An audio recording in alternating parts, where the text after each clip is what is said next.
Welcome back to the channel, and today we've got a bit of a fun one. Well, I think it's a fun one anyway. I'm going to be going through 10 music documentaries that in my eyes are essential viewing, not just for metalheads necessarily, but anyone who likes heavy music in general, or for anyone who's interested in knowing about heavy music. Run out of steam. So in this list I've tried to put documentaries that could appeal to everyone, documentaries that are about specific genres. So that'll be black metal, death metal. I've also put punk and hardcore in there as well. Yeah, so let's just go through them. But before I do, I've just released a video on my Beneth channel. Basically, 4 weeks ago, I handed in my notice at a job that I've been in for 11 years. I don't have a job to go to at this moment in time. I'm not really looking for one. So I'm going to be explaining why I did that, what led up to it, what I've got planned for the future. A lot of you fuckers are my age, so you might actually relate to what I've got to say in that video. So if you could go over and check that one out, I'd be very grateful. Anyway, 10 documentaries, music documentaries. Now the first one I've chosen is As the Palaces Burn, Lamb of God, 2014, I believe this one is. And the reason I've chosen this one, first of all, I think everyone knows the story behind what happened in this. Well, most of you probably will.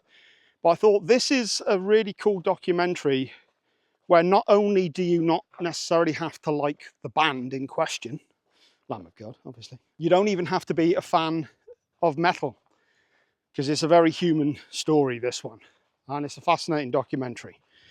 For those of you who haven't seen it, the first half of the documentary is essentially, it's kind of an ode to the fans. It's how things started out. So the documentary crew are following the band around. So you got fans from India, Israel, where else did we have? Colombia, Venezuela, Mexico. And yeah, it's pretty much really showcasing the fans and how passionate they are about the band and how Lamb of God's music has gotten these fans through so much in their lives. Then for any of us who've seen it will know about at the midway point, things take a very, very dramatic turn when the band land in Prague. Upon landing, everybody is kept on the plane. Police come on board. Is it military police or not? I can't remember. But armed police. It becomes quite obvious that the band are being kept on the plane. Everybody else is being let off. And it turns out that frontman Randy Bly is being arrested on suspicion of murder for a fan who died at one of their gigs in 2010. And the rest of the documentary is Randy being detained, being kept in prison in Prague, being released, the band trying to get together money for lawyers and for defense, then ultimately returning to Prague to face prosecution. And it's quite the roller coaster. And of course, you don't have to be a fan of metal to get something out of this film.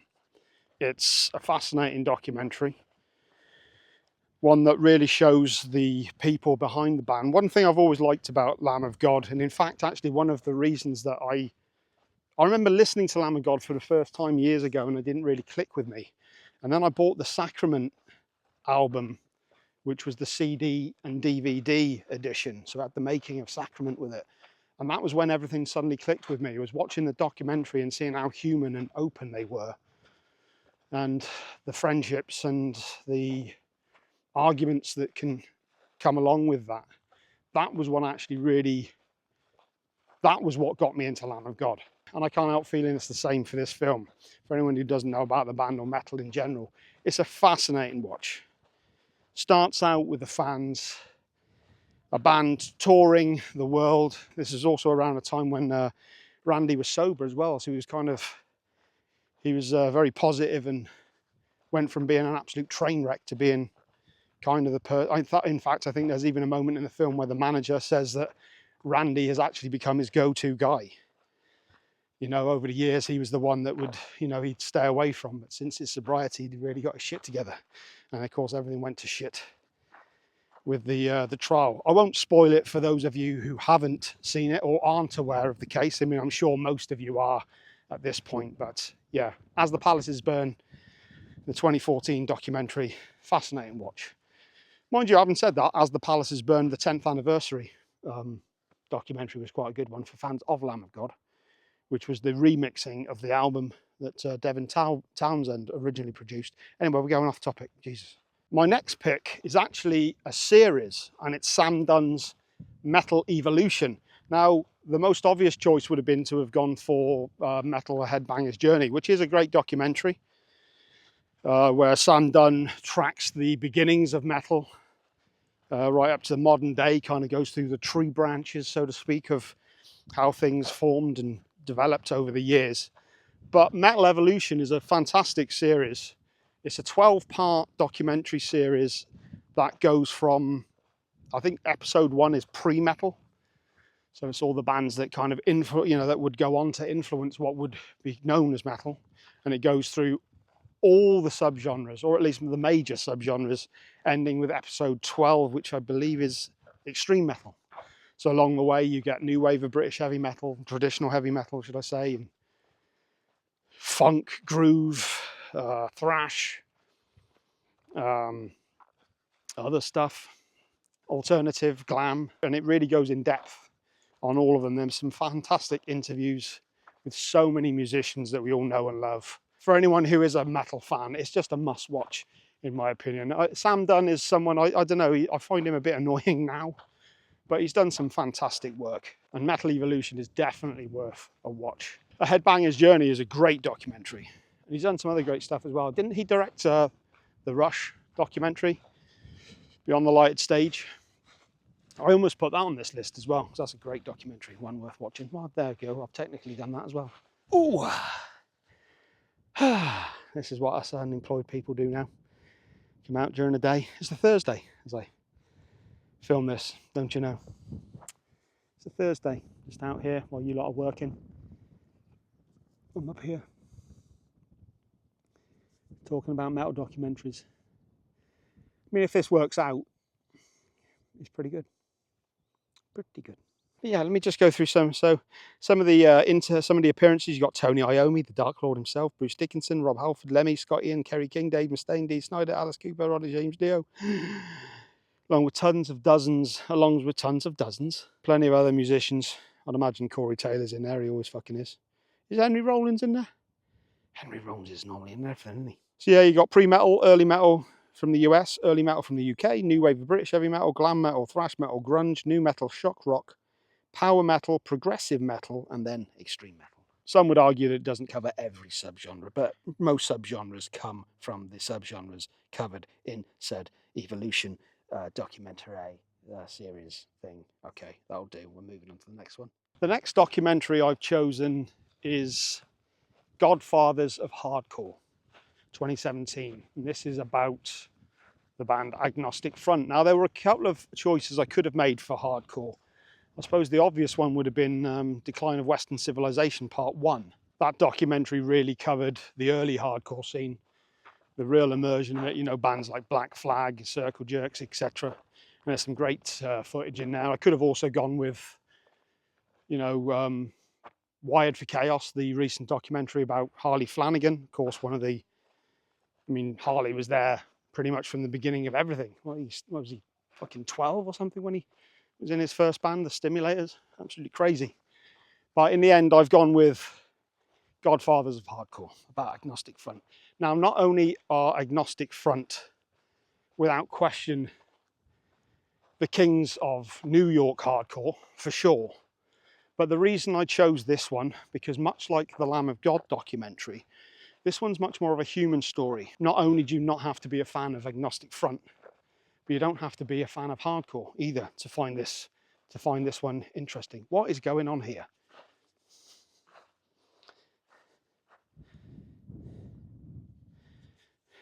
What in the Blair Witch shenanigans? There's been a lot of that shit up here lately. I don't know if you saw last week's video when I was walking through the woods and I found out what looked like a noose. Because I'm actually filming this on the same day.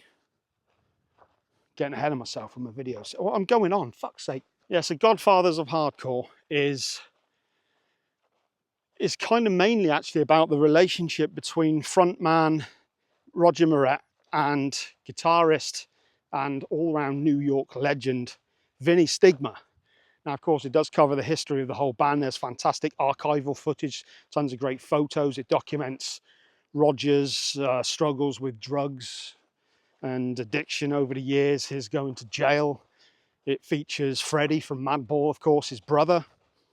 It goes into all of that, and it goes into where the band are now. But ultimately, it really follows the relationship between Roger and Vinny and the ups and downs, what absolute brothers they are. And, you know, there's a few times in it where it kind of gets a bit, you know, there are moments in it where it kind of almost seems like, you know, there are times they kind of just need to be away from each other. It's a very honest documentary of a fantastic band. I love Agnostic Front. Victim in Pain is a must-listen hardcore album. And this documentary just follows the band and the... I mean, you could argue that Vinny's a front man as well, right?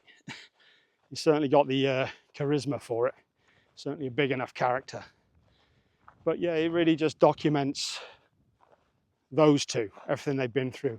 How they're just brothers, basically, and would take a bullet for each other. And if you haven't seen this one, do. Not only is it a great hardcore documentary, it's just a great documentary in general. You don't have to be a fan of the band to watch it. It's just amazing.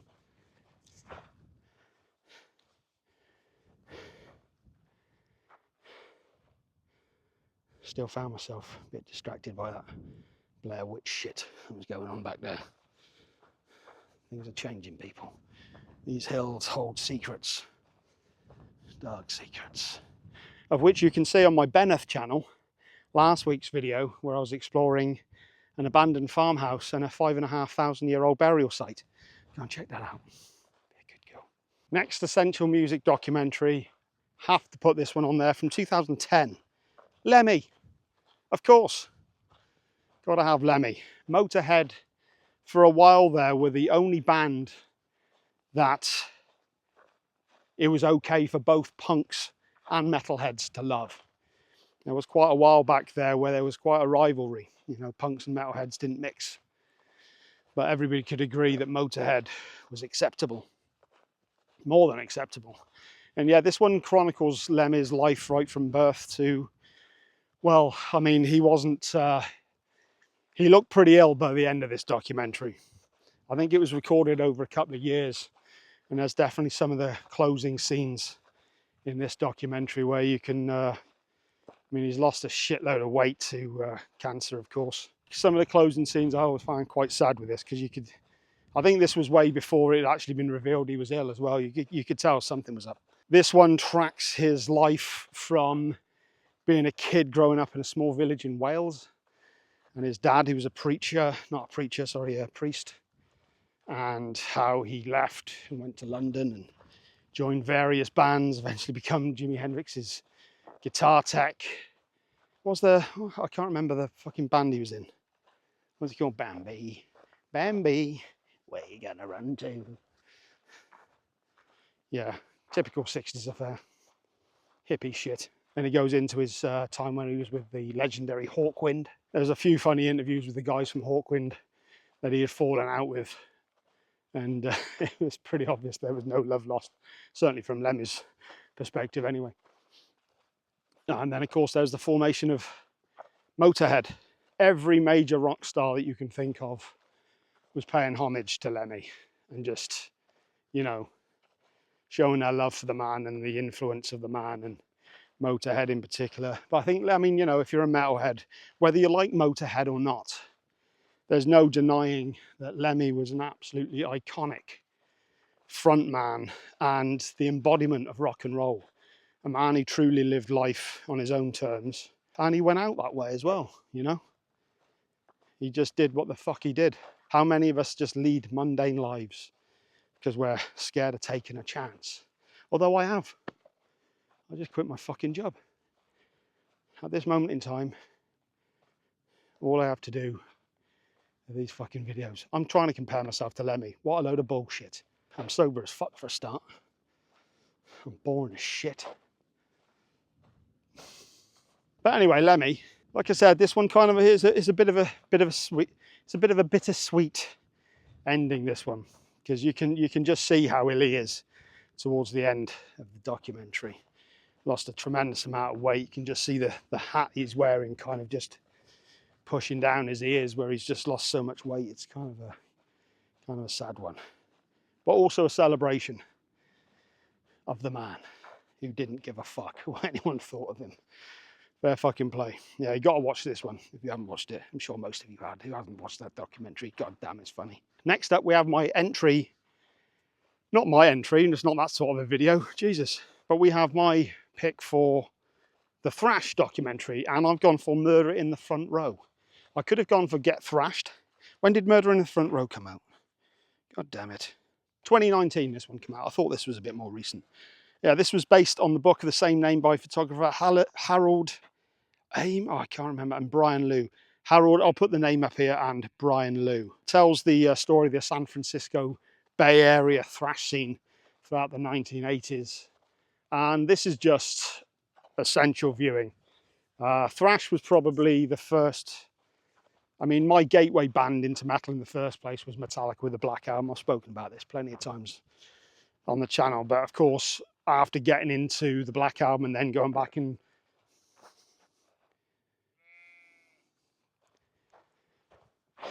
interrupting my recording. Going back and then discovering the first 4 Metallica albums, going back to Kill 'Em All, and then going through, then discovering Megadeth and Anthrax and Slayer, and then, you know, that got me into some of the heavier stuff. But yeah, thrash, I would say, was the first real heavy music that I was into.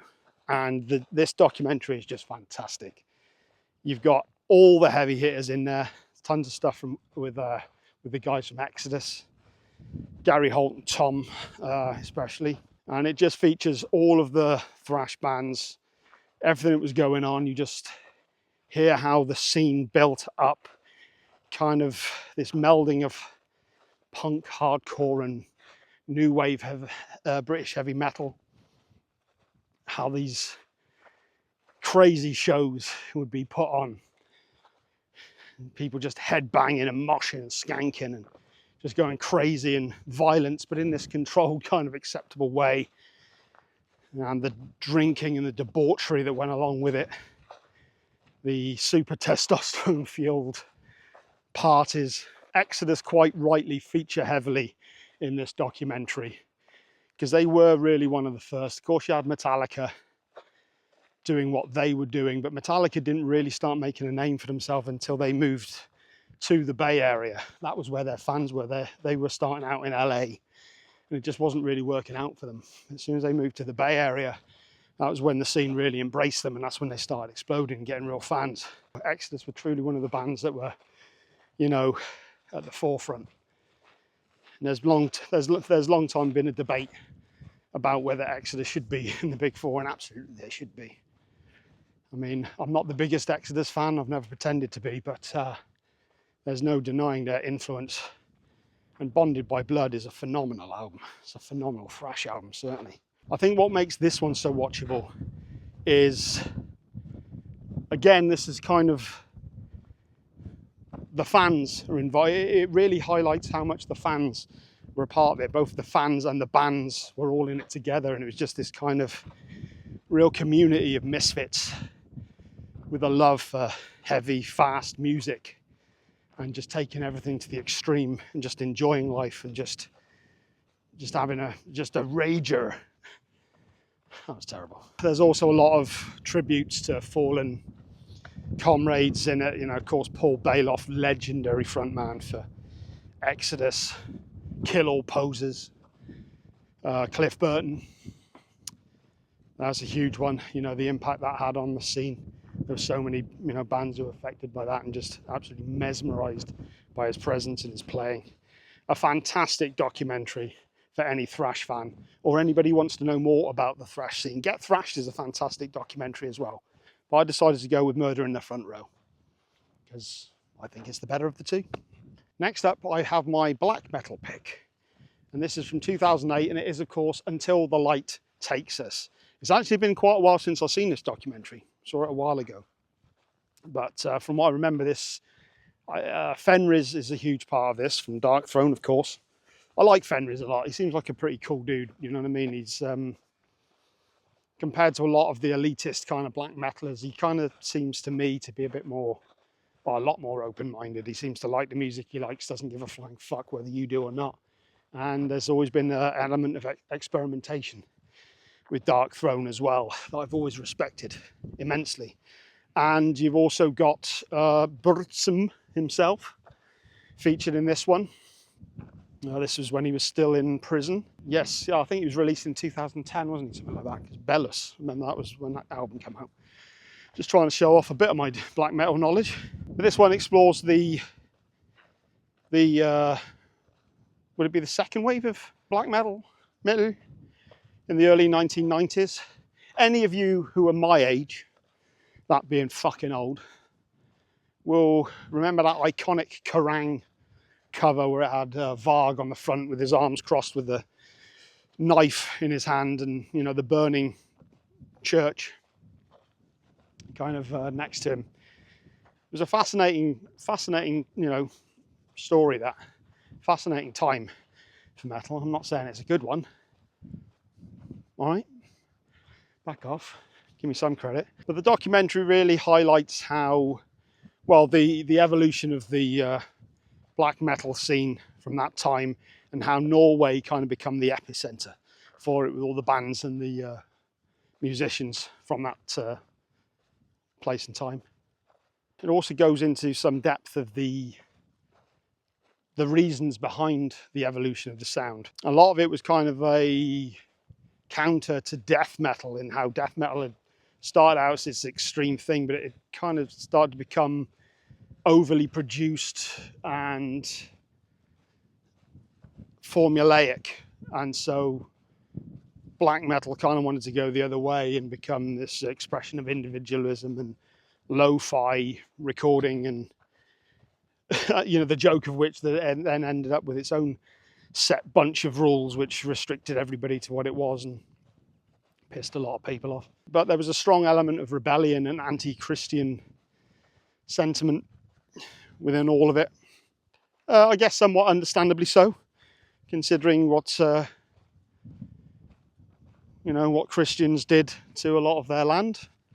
I think, yeah, it's kind of understandable. I'm not supporting it, I'm just saying I can understand. And of course, it covers the church burnings, the murder of Euronymous by Varg, the build up to it, what people believe built up to it and what caused it. There's all still a lot of speculation about it. Everybody's got a different story kind of thing. But I think it's a really cool documentary, very well done, very well made, very well put together. Fenris in particular, I think, comes out of it looking really cool. I think he's just seems like a solid dude from a scene that seemed to be, it's the black metal scene, especially that scene at that time, was just such a fucked up, more than any other. I mean, you've got to hand it to them. They were some lively little scamps in their own way, weren't they? There was you know, they certainly believed in what they were doing. Until the light takes us. My next pick is for death metal, and this is also from 2008. And I've gone with one that some might take umbrage with, I don't know, but it's Centuries of Torment, Cannibal Corpse, celebrating 20 years of the band being together. Now, a lot of people would probably argue, well, what about Death? There's was it The Story of Death? A band called Death? I can't remember. There was a documentary about that, as well as the punk band called Death. But I've decided to go with this one for a couple of reasons. This is actually what got me into Cannibal Corpse. I was quite a latecomer to death metal. I was one of those easily offended boys who didn't like the vocals. I was easily offended back then. I made no apology for it as a polite boy. I still am. But much like I was saying earlier about Lamb of God and the Sacrament documentary, this really, I guess, you know, this separated the music from the actual players of the band, and what absolute sweethearts they all are. Even Chris Barnes comes across really great in that documentary. You just see the development of the band and the people behind it, and these really just happy-go-lucky, you know, chilled out nerds in many ways who just make this really aggressive music. This one tracks the band right from the very beginning to Paul and Paul. I think was it Paul and Alex who were good friends? No, it was Paul and Chris, I think, who were childhood friends, really good friends. This shows how you had the bands Leviathan and Tyrant Sin, and how those bands would split up, and the best musicians from both of them ended up getting into Cannibal Corpse. And then, of course, you had the Chris Barnes era, those first 4 legendary albums, Eaten Back to Life through to The Bleeding, is it? The influence of the band, and you know, there's interviews with the fans who've been fans for life, and they were just, you know, it's quite an exciting documentary in that they show the build-up of the band really well, how the band went from kind of playing to nobody to just having these packed out venues playing this really extreme music, and of course how Chris Barnes' vocal style, which is, you know, mocked quite a lot nowadays, but it's important to remember what a pioneer he was back in the day. You know, how the vocals on the first album were kind of more, you know, they weren't thrash vocals at all, but a little more higher pitched, and how they just went lower and lower as time went on. Then, of course, you have the Corpse Grinder era, and I mean, who doesn't like George? And it's just a fantastic insight into the band for the first 20 years, some of the controversies they faced along the way. If you get the DVD set, which I've got, there's like a 3-disc set. You've got a disc of live performances. You've got the documentary itself, which I think is about 3 hours. It's a great documentary, and then there's a whole bunch of outtakes on the second disc as well. There's like interviews with the people like Ice-T, you know, who's talking about his love for death metal and the band, and it's just a really great documentary that you don't have to be a death metal fan or a Cannibal Corpse fan to enjoy it. It's about the people, it's about the fans, and more importantly to me, it's about their genuine love for what they do and the enthusiasm that they have for it. It's just a great documentary. I mean, you've got these people playing this incredibly violent, fucked up music. And the irony being they're some of the loveliest people you probably ever meet. And that seems to be the same for a lot of death metal musicians. Not all, there are some fucked up characters for sure, but you know, it does seem like a lot of that death metal crew really seem to be decent, humble, chilled out, happy people. I guess there's something to be said for getting out all that aggression in the music, and I guess day-to-day life after that. I suppose doing something that you love for a living probably has something to do with it as well. Will I ever get there, people? Making it about me again. Centuries of Torment, check it out. My next pick is another one from 2008, and this time we're looking at the sludge, doom and psychedelic heavy music scene with Such Hawks, Such Hounds. Fuck that up, Jesus. Like I said, I've been trying to get as many different genres as I can in here, and there's no way I couldn't include this one. This one explores bands like Sleep, Caius, Sun, Saint Vitus, and this one is, I mean, I love doom metal. I love doom and sludge metal. It's so goddamn good. This explores the absolute worship of Black Sabbath, the riff. I remember a while ago seeing a quote about, you know it's doom when it's 5 minutes into the song we still haven't hit the second riff. I mean, there's something to be said for that, you know what I mean? There's a lot of Sabbath and weed worship in this documentary, and it explores a couple of key bands. Said Caius are in there, Sleep's in there.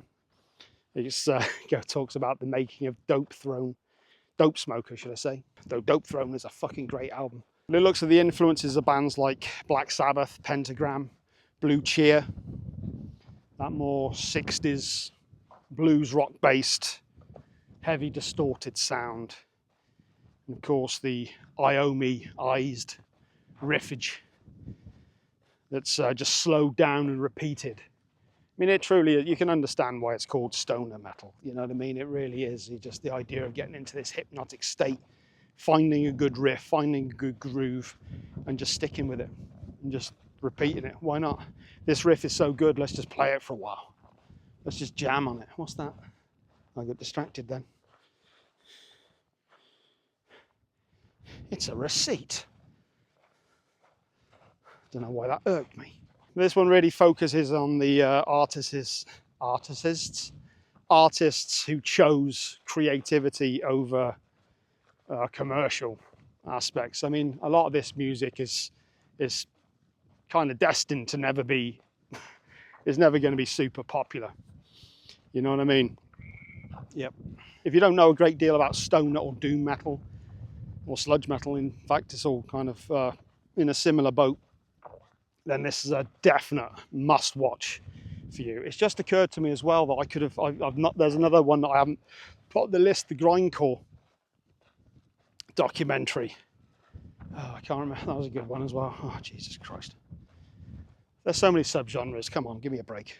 My next pick is for punk, and I've decided to go with the Ramones' End of the Century from 2003. Now, I could have chosen, was it Filth and the Fury, Sex Pistols, the Julian Temple film. That's a great documentary as well. Highly worth your while. But I figured I'd go with this one because I think most people see the Ramones as pretty much the originators of it, along with bands like the New York Dolls, of course. But I think there's that, well, in fact, I think it's mentioned in the documentary when the Ramones played in England in '76, I want to say, how pretty much most of the people who turned up to see the band play then went on to form the Sex Pistols, the Clash, and the Damned, etc. So to not include the Ramones in a punk discussion, I think is kind of, yeah, can't have that. So yeah, I've decided to go with this one, but it's a fascinating documentary. This one again tracks the band right from childhood through to, well, at the time, the current days. They truly were a bunch of misfits. You had Joey, I don't know how tall he was actually, but a very striking figure, shall we say. Somebody who had to, who was very, very awkward, very, very shy, very, very introverted, and he kind of found his voice with the Ramones. There's this people talking about how he was just painfully shy, just stayed away from everybody. But as he got more and more into the band, he just started coming out of his shell more and more and started expressing himself, which is not an uncommon thing. Then you had Johnny with his aggressive down-picking style that would influence so many, like Scott Ian and James Hetfield. Dee Dee, who had a truly fucked up childhood. Yeah, he's got quite the story, Dee Dee Ramone did. 53rd and 3rd, etc. And then there was Tommy, who always seemed to be the one who had his shit together, as far as I was concerned. Was it only the first 3 albums he played on, and then he became more of a producer and kind of worked more behind the scenes type of thing? But he always seemed to be the guy that had his, you know, he seemed a bit more together. But a fascinating documentary about a bunch of misfits who came together and played this music. I mean, some of the early footage of them playing the gigs is worth it alone. You see them arguing on stage about what song they're going to play, fucking things up. It's just woeful to watch, but fascinating at the same time. And then how they evolve into this really tight unit. I mean, the Ramones have written some fucking catchy ass songs, you know, right from the very beginning. It's, you know, it would go on to influence punk, but a lot of that stuff that was being played at the time was very much influenced from music from the 50s and the 60s and had that kind of same pop sensibility. There was always a pop sensibility to Ramones stuff, even some of the later, heavier stuff. It tracks the beginning of the band, how they start to break out and get more success in England, how they influenced the punk scene. And there's some real tragedy in it as well. So Dee Dee definitely had a fucked up story. Joey and Johnny had a really turbulent relationship. Not only were they complete opposite ends of the political spectrum. Let me sit down. Oh, good God. Yeah, I spoke about that in last week's video. The politically powered episode that I did last week. But yeah, Johnny and Joey, not only were they opposed politically speaking, but Johnny ended up going out with Joey's girlfriend, who he absolutely adored. In credit to Johnny, he and her, whatever her name was, were together for the rest of their lives. They ended up getting married and they were together for the rest of their lives. So in fairness, you know, they truly did love each other. But, you know, that's got to be a tough thing. I think isn't that what the KKK took my baby away? Isn't that what that song's about? Joey stealing his girlfriend? I could be wrong. Anyway, End of the Century, fantastic documentary about the Ramones and the birth of punk, and essential watching, as is The Filth and the Fury by Julian Temple, the Sex Pistols documentary. Oh, there's easy enough for part two. There's so many that I'm forgetting about now that are worth watching. Damn, I love music. And last on today's list, there's no way I couldn't include it. Whether you love them or not, it's Metallica with Some Kind of Monster, 2003. Now, I was thinking of putting a year and a half in the life of Metallica on this one. But the reason I went for this one is because, like Lamb of God and what was the other one, Cannibal Corpse that I was talking about, this is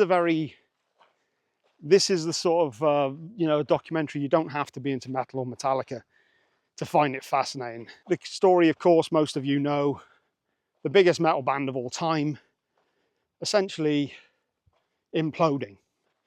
It really does show a warts and all side of the band, which, in credit to them, not many bands would show. You know what I mean?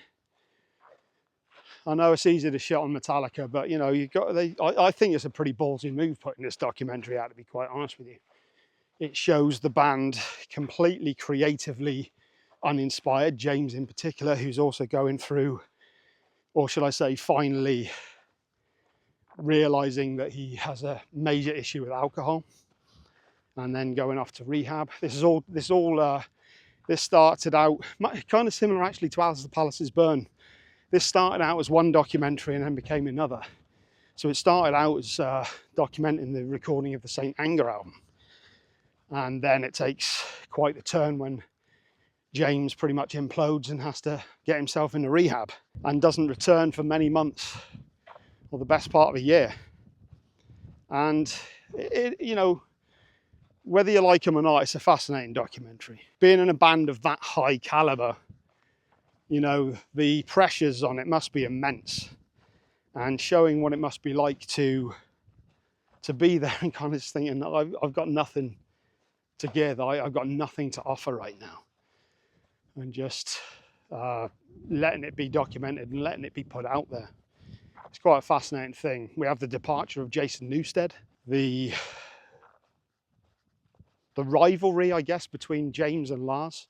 They've always been the two creative controllers of the band, and this documentary very much shows how much they are able to push each other's buttons. You've got Kirk, of course, being the kind of, you know, the guy trying to desperately, I think any of us out there who have parents that fight a lot can relate to Kirk, you know what I mean, in that kind of, okay, let's just, you know, the guy who kind of tries to, okay, let's just calm things down, you know what I mean, let's not argue too much. You got the recruitment of Rob Trujillo when they eventually do get their shit together. There's that fascinating sequence when you've got all of the musicians coming in. Fuck off. Pepper Keenan from Corrosion, Twiggy from Marilyn Manson, or at least he was at the time, Caius with his upside down bass, that was strange. There's the fascinating sequence where Lars and Dave Mustaine meet up. Was it Phil Towle? Was that the psychiatrist's name?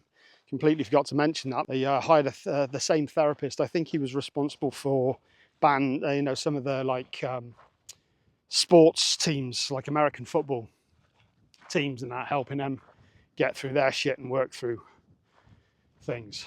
And yeah, there's a fascinating part where it's just Lars and Dave Mustaine, and you can see that Dave just kind of wishes that Hetfield was there to take part in it as well, because there was so much unfinished business. But a fascinating documentary. There's a cool sequence as well where Bob Rock, Lars Ulrich and Kirk Hammett go to the Echo Brain gig, the reason that Jason left the band in the first place, and by the time they go backstage to go and see him, Jason's already gone. I think he was like, he just didn't want to see him. He was like, fuck this shit, I'm out. I love Jason, I miss Jason, he's a great bass player. He'll always be my Metallica bass player. And then of course you have the return of Hetfield, and though it's a slow build back up, the band slowly get back together and go back out and do their thing and go out and tour St. Anger. St. Anger's actually got a lot more good songs on it than I remember. I listened to it again not so long ago.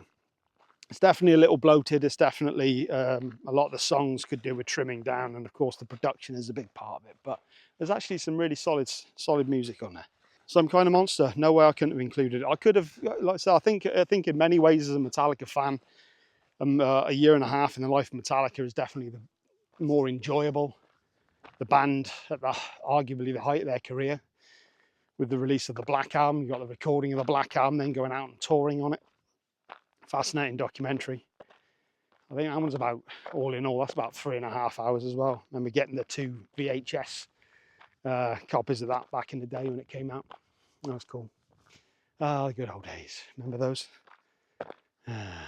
Some Kind of Monster. No way I couldn't include that on the list of essential music documentaries. So there you go. That's my list. And I know there's stuff that I've missed off there. For example, you've got the grindcore documentary, Slave to the Grind. I mentioned earlier, you've got the documentary about death. I mean, there's so many great ones. There's great Iron Maiden documentaries. Sam Dunn has done some great stuff. Rush, I mentioned that earlier as well. You've got individual ones like Carcass did the Pathologist Report, was it? 5-part documentary. I think that was around the time when they reformed back in 2013, maybe. No, it was probably before that because Surgical Steel came out in 2013. But that's a great 5-part documentary. Each part covering the 5 albums they put out up until that point. So there's so many other documentaries that are worth watching as well. So I know I've lost some, but missed some, should I say. But put down any that I've missed in the comments, and I'll do my best to talk about them in future episodes. But there you go, people. Here I am out in the hills on this Thursday with no job whatsoever, and a plan.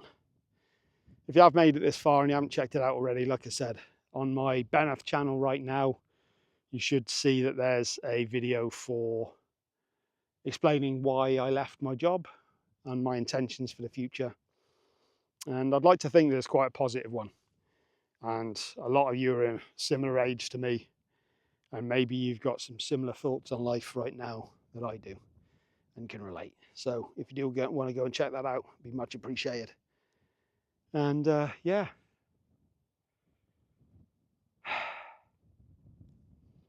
No awkward outro. I'll see you later.